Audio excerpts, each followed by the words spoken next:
first thing that I had, and I'm not sure what the agenda or it's informal or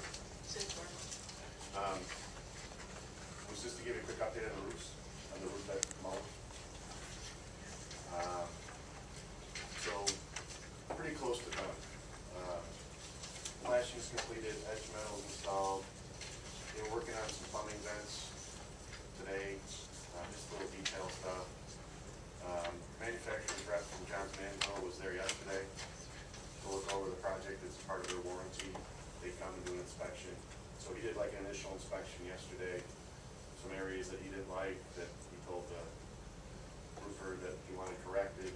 So they've got another day or two of corrections to make so that so everything's acceptable to the manufacturer for the warranty. And then that's pretty much it. So we've got a couple of days of fixing some stuff over there. Just punch list type. And then the actual punch list, I believe, will get generated next week.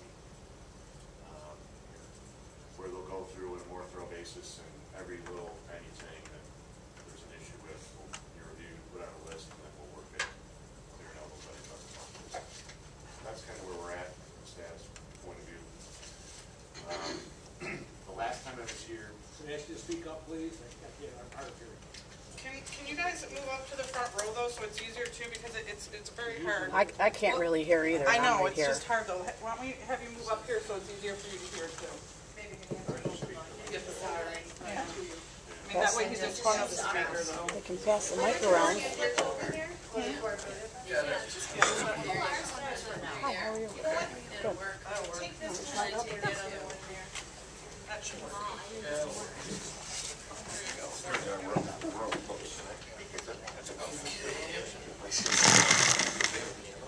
go. No PM. There you go. And so that's where we are basically with the status of the work. The project in general, the last time I was here I talked about roughly $172,000 in changes for the metal, for the deck replacements and all the issues related to the deck where there was deficiencies. That 172 was based on the dollars that were submitted by the roofing contractor. So we went through those in a very detailed fashion and were able to work that number from 172 down to 141.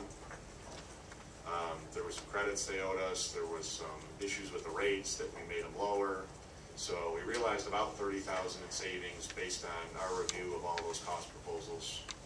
So I just wanted to make you aware of that. That's part of what we do. So that's 30,000 in So, savings. Yeah, based on the 172 that I talked about last time for additional work, and again our review of all their cost proposals that they submitted, we managed to get that down to 141,000. Just to let you know we're doing our job. There's one remaining issue that still needs to be dealt with from a cost perspective at Mullen, and that's the acoustical treatment of the gym. And we've got some prices on an acoustical treatment that we thought were really high, and I think a lot of those were because they're basically working in an occupied school and there's a lot of protection involved in the flooring.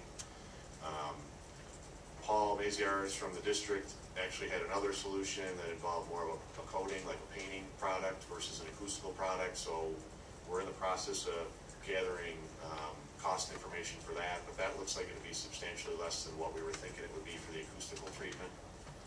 In any event, putting that metal deck in the gym has made the gym a little bit louder than it was with the gypsum. So something needs to happen there. So there's still some, that's pretty much the only open cost issue with respect to Mullen.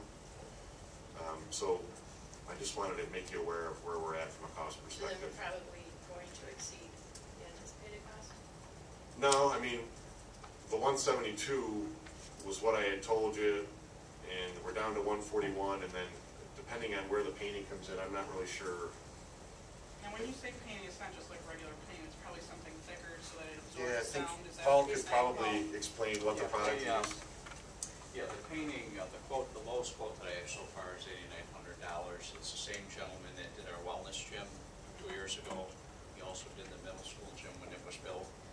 There's a very tinny sound effect in the gymnasium, and it really does have to be addressed. It's the same thing when we built the middle school gym. Once it's painted, that will big time dissipate. I mean, it won't be there anymore. We could put expensive soundproofing in there. I think that the quotations that Peter got were anywhere from $23,000 to $35,000. Correct. And I really don't think that's needed. And that's where we are. And the gentleman is local, and he can do this. All I have to give him is a 1-week notice, and then we will have to shut the gym down for 2 weeks. There's no odor. We have ventilation in there. I talked to Mr. Gast and the principal, and there, again, when we had downtime in the gym before, there were other spaces that were able to be used. But it definitely is a big problem if you're over that way and Mr. Gast is in the gym. It is very, very annoying inside the gym. The decibel rating is, it's really too high for the kids.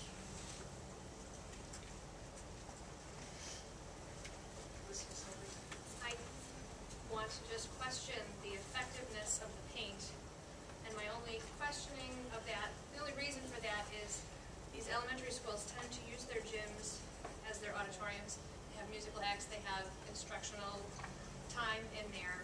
And even at our middle school gym, it's impossible to understand a voice. Like, unless you're a gym teacher saying, run, it's really hard. So I just want to make sure that we're not going to throw $3,000 at paint when in 5 years we need to throw another $8,000 at real soundproofing to help our kids. What I would suggest you do is come to this building, and I asked these gentlemen to do it as well, the wellness gym, and just come there when gym class is in session, and you'll see the difference, and then go over the wall. And the only difference is it's painted. There's no soundproofing at all. I could say we could do it, and then if we had a soundproof, of course, it would be, not double the cost, but it would be an additional cost. So actually, the guy is giving us a break because it actually costs more to do just the ceiling, but they have to plasticize everything, all the backstops and everything down below. So it's just cheaper to do the entire gym. I really think that'll do the trick. And again, I invite you. We didn't do anything yet. I invite you to stop by. I get all these folks here. Stop by the wellness gym, and you'll see it's no soundproofing. It's just paint. And as well as the brand new middle school gymnasium, it's the same thing. And it's the same gentleman that did it, and he told me the same thing. So that's the best I can tell you. That's just my only issue, is here we have a real theater, a real auditorium, and the schools, even though they do, they're not big enough to house the schools, so they tend to use their gyms, and I just want to make sure it's practical. Yeah, that gymnasium with Riverview, those are smaller gyms. Of course, wellness is bigger, and so is the middle school. So, these were different things that we were looking at as well. I didn't get a decibel meter and take any sound ratings, but I'll tell you it's a big difference over at Mullen. And just talking to Mr. Gates, he's stressed about it. Now, each of those have their own auditoriums. Yeah, but they fill up, they don't have enough room. At They least usually a few do 2 years ago, sessions. they used to do, They do 2 sessions. That's when I was there. I don't know, recent, maybe now. Do the school run someplace? Yeah, that's in the gym, yeah. That's well in, you got every single kid in the gym. Just mentioning it because I know a lot of their presentations, they bring in musicians. I go because my kids are there and I can't hear a word that's happening in there. So it's, it's frustrating. There's no way to do any cloth treatment or that would be We less thought expensive. if it didn't work, if there was still a problem, then I'm not dealing with a contractor, but there are folks out there that have the acoustical blocks that we can put up on the wall, not overloaded with these, just so many to Couple. bring it down. But, well, they're especially made for that. Again, I don't think there'll be a problem, but I invite you to check it out. And that's the best thing you can really do. If you look up at the ceiling in the middle school gym, it's identical.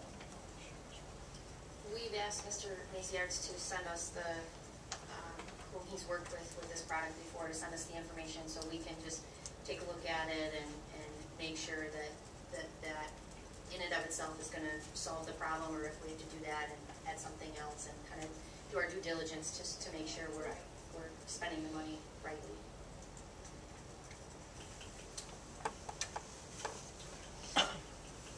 So that's it from Mullen Room. Any other questions on Mullen? So when will it completely be wrapped up? Probably in the next, if they're doing their punch list next week, they should have a few days to finish whatever punch list items are there. After the manufacturer's rep and the architect walk through and check everything off, they'll need a few days to ramp up. The loose ends are still there. And then 2 weeks for the paint? The paint, we haven't really proceeded because I think we're, one, waiting for cost, and two, trying to understand if that's gonna be the solution that's acceptable. Have you used this before? I haven't, but, Paul has experience with it at the gym, so. It could be that in conjunction with, like Leanne said, if we need to augment it with some acoustical panels that either hang from the ceiling or on the walls, maybe the two things in conjunction would provide a solution for that.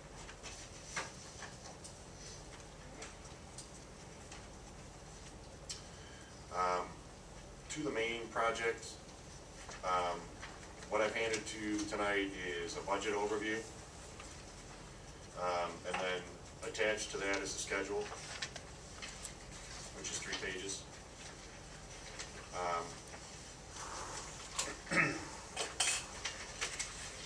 So this budget overview is a pretty standard format that I use in every school district that I work at. It starts with your total approved budget, which is your referendum amount. It then subtracts your incidental cost allowance, which is architect, CM, all your testing, attorney's fees, your bonding. There's typically some small cost for your bonding services, financial services. So that's all included in that incidental cost allowance. That gives us the 10,175, which is available for construction. Of that, we typically take the change order contingency right off the top to set that money aside. Especially in this case where we have renovation work and things that may pop up. We need to make sure that that's an ample amount of money to cover any contingencies, as you saw at Mullen. We obviously ran into an issue, and it was a good thing we had that contingency available to be able to address the issues there. So that gives you your total available at bid day, essentially, which is the 9,671. And then below that, you'll see we've broken down the different components of the project. So you'll see the cost of the music addition and the renovation work associated with that. You'll see the cost of the stadium and site work. Then the ticket booth, which was a separate item. You'll see the Mullen roof. The Mullen roof amount includes the original contract, which I believe was like $676 and change, plus the 172. I haven't adjusted that for the final resolution of those change orders. So that Mullen roof amount's going to drop a little bit, somewhere in the $15,000 to $20,000 range, depending on what solution we come up acoustically for the gym. And then you have the cost below that for the restroom and concessions, which are under the bleachers at the stadium. And then you get to essentially the 129 number there, which is the variance between what we've said we have available for bid day and what our total estimate adds up to. Now, keep in mind that that variance is really negligible. And I should tell you a little bit about how we estimate when we estimate projects. The database we use is the same database we use as a general contractor when we bid work.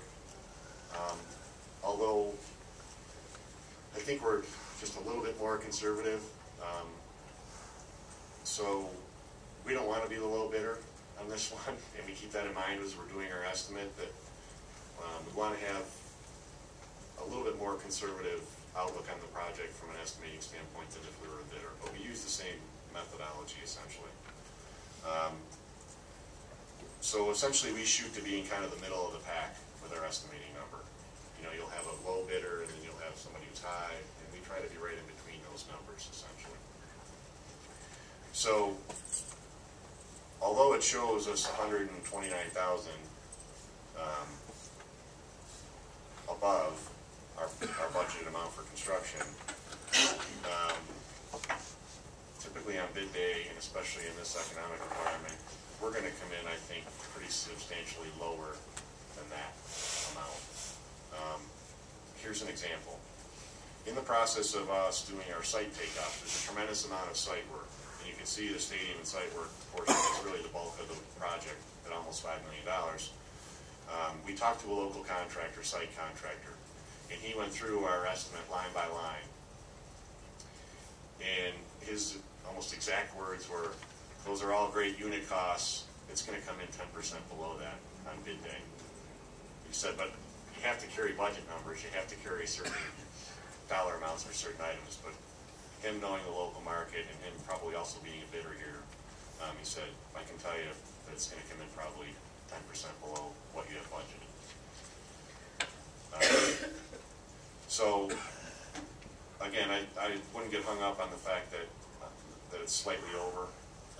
It's really just a function of the numbers, really. So essentially, we're on budget. And then if you look at the alternates that are below that, that calls out, there's some 10 items that would be alternates. So as those bids come in favorable and there's dollars left over, the owner will be making decisions about which alternates they want to accept and add to the project. And so we've given a value for each one of those. Now the other thing, you'll notice 2 of the numbers of those alternates are red. Those are deduct numbers. And again, it's more or less a safety valve so that if, say the numbers for whatever reason come right in on our budget, and we are truly 129 over, there's 152,000 in deducts that would get us back to on budget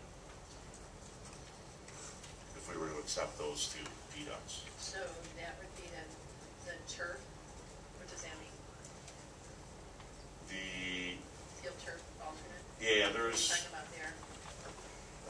the project is designed around one type of turf. It's called A-turf, and Dave can probably speak to this a little bit more, but we believe that there would be some savings to go with another manufacturer, a little bit different system, and so we reflected. And the other part of our strategy to creating another turf is to inject competition. So if we just spec around that first turf supplier, and that's all, they're not necessarily going to give us the most competitive number on bid day, but we believe that if we open it up to another turf supplier, that both of them are going to kind of sharpen their pencils on bid day, and we're going to get a better result.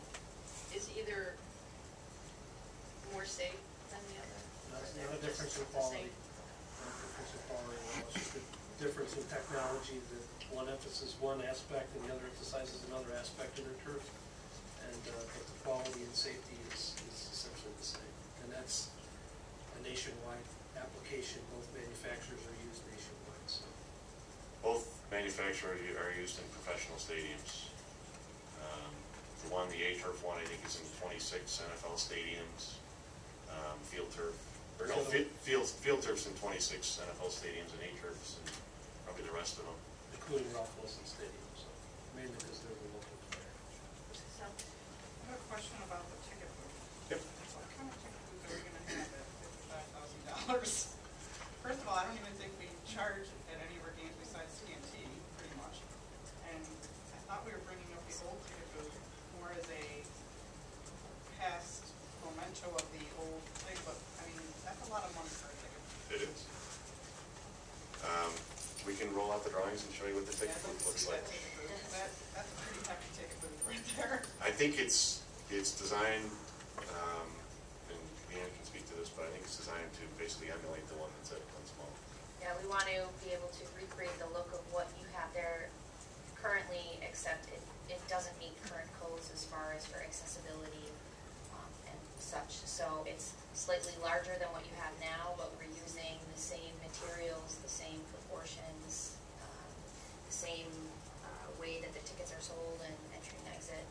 I think that's something that we need to discuss, because seriously, I think, is there only pretty much TNT that we play? Well, hopefully with the new stadium, we'll be bringing in outside competitions, these That's VIP true. that's So true, we but will need still, tickets. $60,000 for a ticket is a lot of money. I mean, we understood it more as, you know, part of the nostalgia of the Quinsball Stadium and less about a means of actually Well, collecting I money was for under the tickets. impression we were bringing up the old one. If we can't bring up the old one, I mean. Yeah, I don't think- know. I think that needs to be discussed more. We talked to initially, back in the design development, about moving the old one, and it just, by the time you spend those dollars to move the old one, doesn't make a lot of economic sense, and you still have this old thing that you're putting in a brand new Right. facility. So that's, the idea there was essentially make it the same look, same feel. But again, something we can look at. Absolutely. Does Norristown Alana's new stadium have a ticket booth? I don't believe it does. You go through their main entrance and they have a big, they have the ticket office through their main entrance of the school, correct? No, I believe You gotta walk through the school. You gotta go through the school. Yes. To get to I went to the back, We to the did. back No, entrance. you go through the school. To the Yeah, I've parking never lot. been through there. Do you want to take a look at what, we can roll the drawings out? No, not right now. Okay. I just think it's something we need to discuss, because I was kind of shocked that it's $55,000. It's also, I mean, it's a pretty separate and distinct piece of work, so you could also make it an alternate. I mean, it's already designed, it's already in the drawings, but you could essentially, when they do the revisions for SED comments, you could basically put a circle around it and make it an alternate. Yeah, I mean, the cost on bid day might come in at half that, and that's an easy thing to pull out to then decide that day if you want to. Right, if it comes in at $32,000 as an alternate, you can decide then, based on the funds you have available, do we want to do it, not do it? So those decisions can be. What is the reduction in the parking lot? That consists of, and in order to, as Peter mentioned, to give us a bit of a safety valve if we got, bids come in higher than expected, gives us some indication of what that means is reducing how far the parking lot pushes towards the west. Talking about how many spaces? But what you would end up with is the same number of spaces you currently have in your existing parking lot. So we would So you gain wouldn't that. lose spaces, you just wouldn't be adding a number. That's how we came up with that footprint that relates to that. And again, the hope is that bids will come in as expected, and we'll be able to get those services. Would not affect that cost loop. No, it doesn't affect the bus loop, that's still based, that's still in the base design. Do we have anything that shows like what we originally decided on to what it actually is now? Like, do we have like a person, like, I think things have changed that I didn't even realize have changed. And I'd like to see like what we actually envisioned when we first came forward with the project to what it actually is now. Pretty close. I mean, I would like something showing that so I can say that it's close, because I don't want to just assume it is, because I just like something showing that. Yeah, I think the easiest way is to just, maybe a little cumbersome, but just leaf through the drawings and show you. Yeah, there's a lot of information in there. The packet we have in May is still current. Yes. Oh, okay, so nothing's changed since then. These are Oh, No, we just kind of added more detail to the drawings. I have that one. The only I changes just- have been since the original. Okay. The scope hasn't really changed substantially. I mean, all the base stuff that was always supposed to be in there is still in there. Okay. And the only, from our perspective of running the budgets at every phase of design, the only real changes happened as a result of the overage on Bellin. And now you see that here, but again, I think that's gonna evaporate on bid day. I think, if I really had to guess, I'd say it'd probably come in 300,000 or 400,000 under what we're thinking. And again, if we go back to the schedule, and I can highlight some of the points on the schedule, the time we're bidding this project, essentially from the first week of January through the month of January, it's the perfect time to bid. Contractors are looking to fill their book of work for the coming year at that point, and we're gonna get great numbers. As opposed to if you tried to bid something later on, April or May, you're just not gonna get the same, people are gonna be hungry to kind of fill out their year. And can you tell us approximately when you think the project will be finished again? Yes, and there's some different milestones, because there are different components of the project. The field, we can, let me see. We're basically looking at the field and the track being done mid-August. So So our intent was to be able to get the teams out there to practice a few weeks before, if there's any games, get them used to the field. So that's the schedule completion for the field component and stadium component is the middle of August. The music edition, because it's a building and a little bit more complicated, is going to stretch into September and October.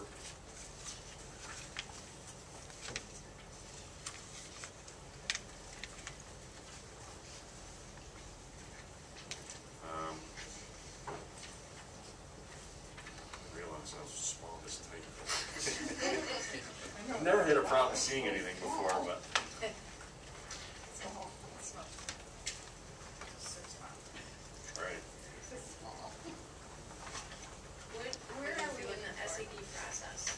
Who wants to answer that? Right now, we understand that they still have not started the technical review, but they are in the process of drawing down our documents off the electronic, it's called data flow, where everything is uploaded to. So we believe that their technical review should be starting very soon. So we're still on track for expecting the review comments back before the Thanksgiving holiday. And that period's reflected in the schedule as well. Once those comments come back, we have 3 weeks in for Wendell to make whatever modifications, SED, notes. They're typically small. We need an additional smoke head in this area or an additional exit sign in that. They're typically pretty small, and they usually relate to life safety and fire type comments, code-related nuances. In every document that the former superintendent, myself as former president, and Mrs. Smilich as current president, that needed to be signed and submitted for this project, to dispel yet another rumor that's rolling through this community, is all in order, correct? Oh, yeah. Trains rolling down the tracks, it's not gonna... Thank you. I do appreciate that. Any other questions?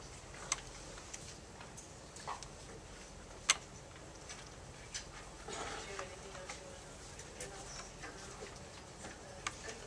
Mr. Harris? One of the things I'd like to share with the public is that on the district's website, if you go to the website, you go to the banner that says Capital Project, click on the banner, you can go to an update that was written by Brian Brady, and in there is a link. You have to cut and paste it into your browser, and that will take you to the SED website that tells you just exactly what the status is of the project. So if somebody wants to find out what the status of the project is, go to our website, click the link, get the link copied into the browser, and you'll see exactly where we are. It's available to everybody. It's up on the website. And that's the copy that we got in our packets. Yes, it is. Great, thank you. One more administrative thing, if there's no other questions. Sure. I think in the next month or two, you should start to think about as a board. On most projects, the board will authorize the superintendent to approve changes to a certain degree. The threshold varies anywhere from $10,000 to $20,000. And the reason for doing that is that so if you have a couple $1,000 issue that's kind of holding up the works, the superintendent can authorize the contractor to proceed with that without holding up the entire project. As you know, you meet on a monthly or bi-monthly basis, or twice a month, bi-weekly basis, I guess. And there's going to be ongoing issues on a daily basis. So I think it's just something for you to take into consideration over the next month or two as to what limit. And you can probably look at what other boards have done. I guess, I would just say in my experience, typically it's $10,000 to $20,000. The board will authorize the superintendent to approve those changes so the work will continue to happen. And it won't totally stop things up. And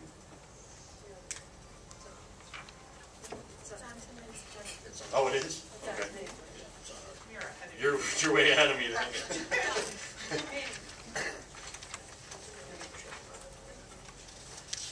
Okay, any other questions? Comments? See you next month. Okay, yeah, and I think, you'll have a little time to digest this, and then if there's any other questions, any follow-ups, let me know, and we'll provide the answers.